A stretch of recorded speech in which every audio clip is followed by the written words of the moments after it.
Hey, what's up guys? This is Hardy Quest with the Ninja Everyday, and I wanted to make a video about how I prepared for my recent Jiu-Jitsu black belt test.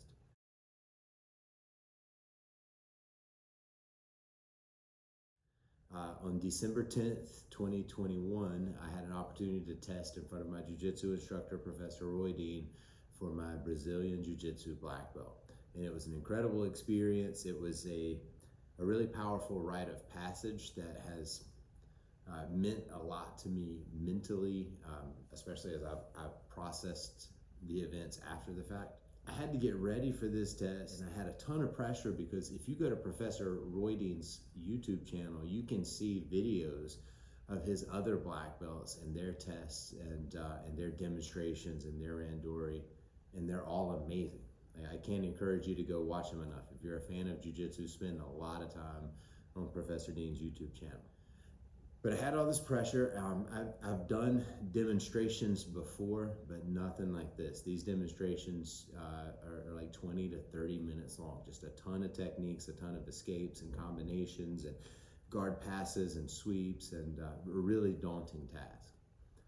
In January of 2020 is when I first spoke with Professor Dean about the possibility of testing. And then the COVID pandemic hit, and it scrapped our initial plan, which was for me to test in Japan on a Roy Dean crew retreat that wound up not happening.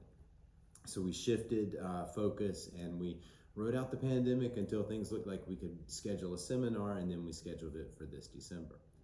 So we started working on the demonstration during the summer of 2020. Initially, I was having a lot of trouble remembering the sequence, so my buddy Mike came up with a mnemonic, or the idea of building a mnemonic around each of the sections. So I have some really funny mnemonics. For example, my mount escape section was Buck punches with his elbows because his pants are too big for the backdoor shrimp, which sounds completely nonsensical, and it is, but they were like trigger words for me to remember which move was next in the sequence. So I appreciate that from Mike. So with regards to the demo practice, I started off initially planning to do the demonstration with one friend of mine, and situation changed, so I shifted gears and partnered up with Brett Moran, one of the guys that works with us here in Chapel Hill. And super fortunate. Brett's like the best uke in the world. He can take falls with no problem. He's got really good ability to regulate tension and pressure, great memory, and then he and I just had lots of opportunities to practice it. So in between classes, before classes would start, we'd meet on the weekends and we'd run through the demo. The demo itself took us like 20 minutes or so to run through each time that we ran through it. So we'd maybe run through it twice a day, but we did that over a period of time of several months. As we got closer to the test, we started to do it more and more frequently.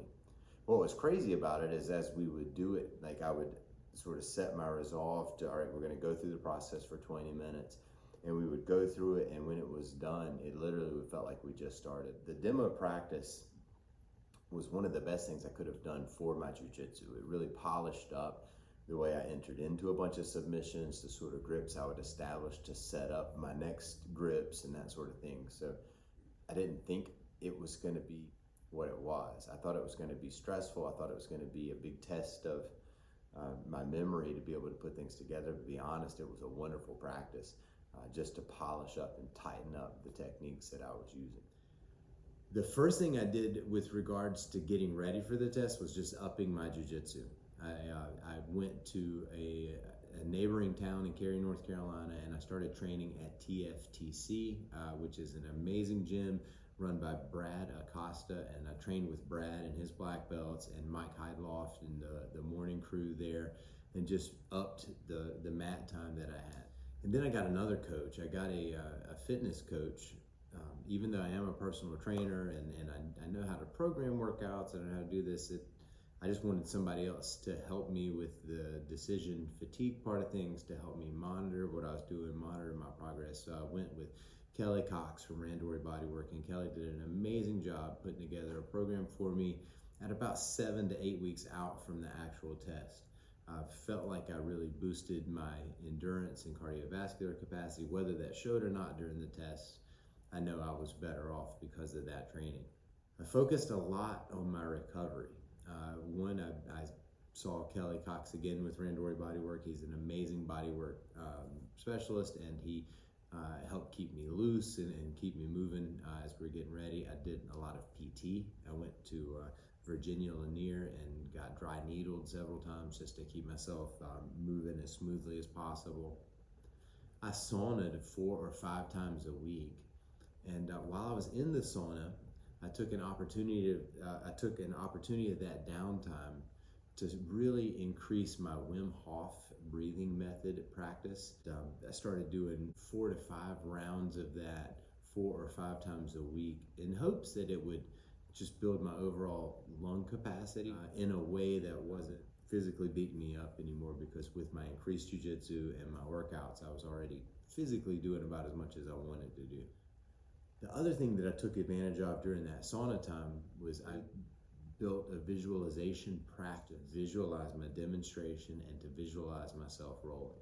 And what I found really key during the visualization practice was to make sure I saw myself winning, right? It's easy to get down on yourself and to start like imagining the worst is gonna happen, but I stayed very true to the desire. I wanted to come out on top. I wanted my techniques to work, even if I got in a bad situation on the mat. I wanted to see myself solving that problem and getting out of it.